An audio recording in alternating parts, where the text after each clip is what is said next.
What's going on, guys? It's pilleater. A friend showed me an article on Unz.com. The Unz Review. Who Unz is. Pretty cool guy. Ran for California mayor or whatever. Kind of an alt-left positional guy. Hangs out with the old school alt-right guys from Paul Gottfried, Robert Weisberg. You know. So Steve Saylor is often writing on the Unz Review on Unz.com. So this one article Saylor wrote was a criticism towards the New York Times article from Rucha Sharma, some Indian guy. The article's titled, "To Be Great Again, America Needs Immigrants." Saylor wrote this criticism on May the 7th, 2017. Accordingly, Shamar writes is that he thinks that America is great because of these immigrants, and that in order to save the economy, you're going to get more immigrants in. And he says that the most developing countries are United States, Germany, Japan, Canada, Australia, Britain. I wonder why Germany. Probably because they accept so many immigrants. But Saylor's putting out this weird double standard about economic growth, and Shamir will go to say that population growth is increasingly important as an economic force. And, Saylor says the total double standard is there's a Jewish baby boom and Israeli-Palestinian dynamic, and that's supposedly okay. I don't know. He's, pointing out the JQ, all that fun stuff. But, it's really important to understand this in terms of the comment section. And you get a lot of these old-fashioned waspian alternative right guys talking about, immigrants. And this guy named Pillowman argues that the economy of Singapore is really good, and that Singapore accepted in, it's a kind of white Asian kind of country, British colony, and, you have that weird dynamic, a symbiotic thing between the two.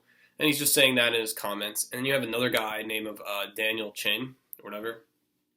He's talking about the politics of the Chinese and some of the East Asian countries and how they're really good and they're only the good assets for any immigration plan in America. And it's a matter of what kind of Asians you put in the country. Mainly you're seeing this comment war about Southeast Asians. Are they social justice warriors or are they not? Or is it a turbo type of person that makes all that? So a friend just wanted to get my opinion. What do I think about Southeast Asians? Are they SJWs or not? Are the jungle Asians like that? And I never really seen that. I mean, I know some Asians that would be considered to be SJW, but they're harmless like flies. And I've always been saying this forever. I've been saying yellow feminism, or when Asian girls practice feminism, is completely futile. It doesn't work out. It basically just means I want a white boyfriend. And so these Asian girls that role play these SJW causes are really in it because they want to be westernized and stuff. Now, I've often hear claims that, they're probably in the SJW block because it's racial nationalism, and they're really just saying, how can we screw over white guys so they can pay for our living and we can make a little pocket bubble over there? You might get that at times, but you have to be really racially aware and racially hostile against whites.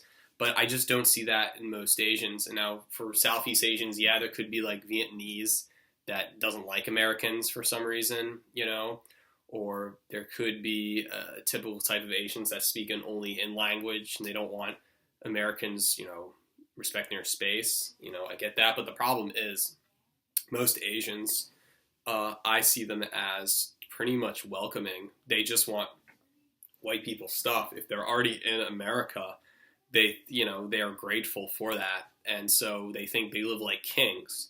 Next thing you know, they're going to have white boyfriend girlfriends. And it's just whatever.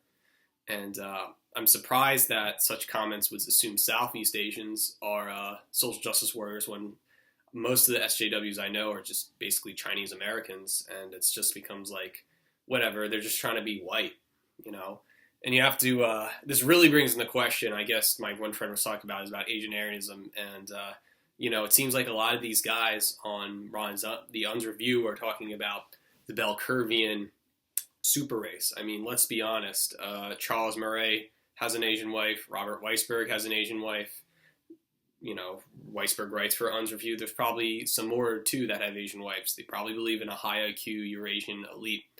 And since you have, you could call these guys Ted Cruzian, Cug-like. They're talking about this. But I think it's interesting that Saylor is, he's just pointing out about it's not right for a certain fraudulent ideal for some Indian guy to write a New York Times saying immigration is good. Where's the message in that? Seems like the message is the Indian guys really saying, I want my Indian people in, when it turns out that whites are going to take in the Asians because they got hot Asian girls that like white cock, right? And there's hot Indian girls. I know, like Priya Ray, right? She's an Indian porn actress. But, like, you're going to see much more of an acceptable rate between white males and Asian females, getting together and having kids and starting families than Indian women. And it's just like that. And it shows you time and time again that that is the model minority. They're going to choose that. And so Saylor, he's probably a conservative and just talking about, it's insane. Don't do this immigration stuff. You guys are ridiculous. And I'm pretty sure some of the Unz guys are all like, we prefer to have high IQ model minorities. Great. I think these are all just openings for Asian Aryanism. And so, yeah, I'll take it, leave it as that. And the latest in dankness, I got a back issue of Giant Robot magazine from 2005, Siona Hong, great artist, picked this up, Asian Aryan delight.